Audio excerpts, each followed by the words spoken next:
Tonight, Ed Rollins, Great America PAC chairman, former Reagan White House political director, Fox business contributor. Great to have you with us. Thank you. Let's start with already we're hearing a lot of politicization of the impending storm.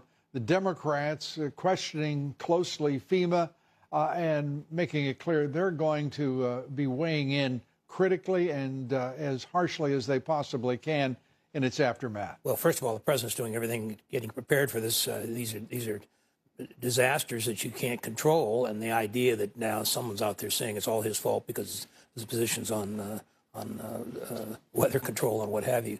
The critical thing here is he is shifting money. He's prepared. He's got a first-rate team that's been tested through the terrible tragedies of a year and a half ago, and I think to a certain extent you do the best you can. And as far as the money, the Congress will always put money in a supplemental or what have you to take care of American citizens. Ed was alluding to the Washington Post effectively blaming President Trump for Hurricane Florence before it even makes landfall.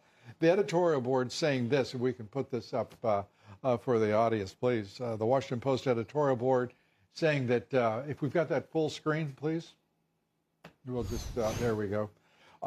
The Washington Post editorial board saying Trump is complicit for the hurricane because of his views on climate change.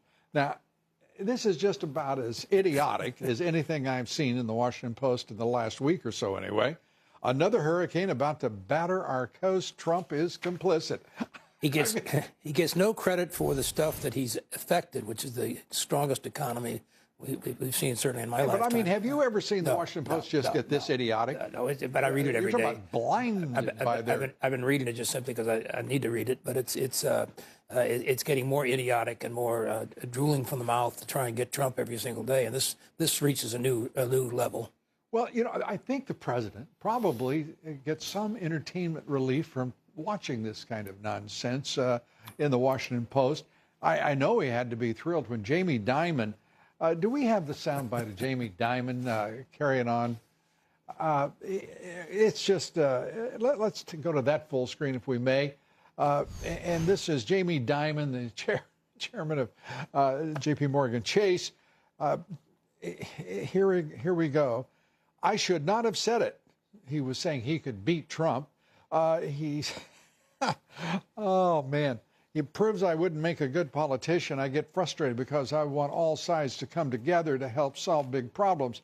Well, Jamie Dimon is lying because he wasn't trying to solve a problem and he wasn't trying to bring people together.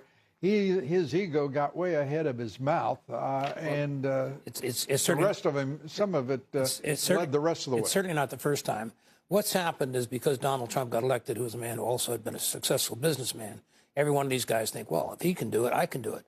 Well, the uniqueness is that he can tap into ordinary working people.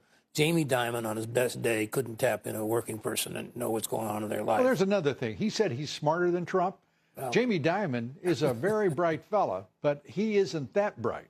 He is, I would say they're probably very close in IQ.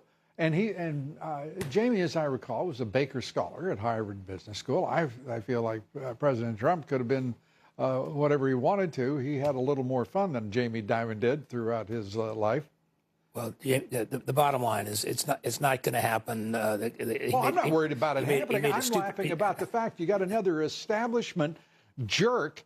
Who's going to bring all the sides together. What they don't understand is how complicated... And he's running a public company and acting like an ass. But how complicated governing is, and especially when you have Democrats that basically aren't going to do anything this president wants. So if he thinks he can walk in and all of a sudden bring all the sides together because he's got these magic solutions, I'm sure if he wants to send it to 1600 Pennsylvania, his answers to everything, the president would be happy to look at it real quick before he shreds it. But I think the reality here is that it's just stupid. That's the bottom line. And here's a guy running one of the biggest companies. He says he's more of a coach now than a quarterback. I'm sure that's when it's convenient to be the case. But at least he wasn't doing, pulling an Elon Musk, toking on a joint and swigging whiskey. So there's no excuse for his stupid statements. I don't think there is. I just think, and the other thing is, he's taken a run at this. He did this last year, and he started talking about running for president, and everything he said he was repeating what Donald Trump had already done, talking about 3% growth, and this president is delivering 4%, talking about lower unemployment. This president has record low unemployment. There isn't any room there for Jamie Dimon to improve on anything that this president has already accomplished. And he's benefited immeasurably, and his company's benefited immeasurably by the strong economy. He needs to calm down. Let's go over to the executive order to see that there won't be any election interference. The president signing a note on sanctions. This president, it seems to me right now, is not getting his due.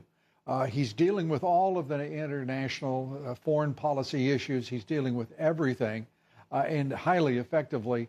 And yet he's not getting credit for this this economy, for these markets, for the confidence and the bright outlook by the American people right now.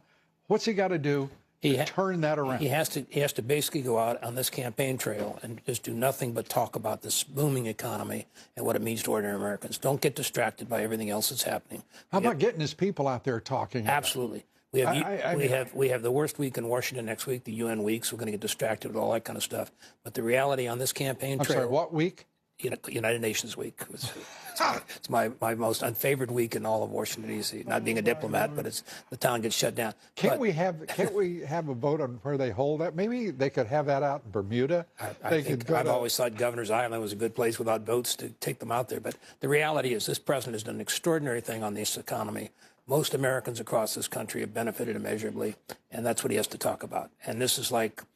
If you go back 2 years from now, he was way behind, and he came from behind. He'll come from behind this time. But he and every one of his cabinet members need to talk about nothing else but the economy and the benefits of the American people.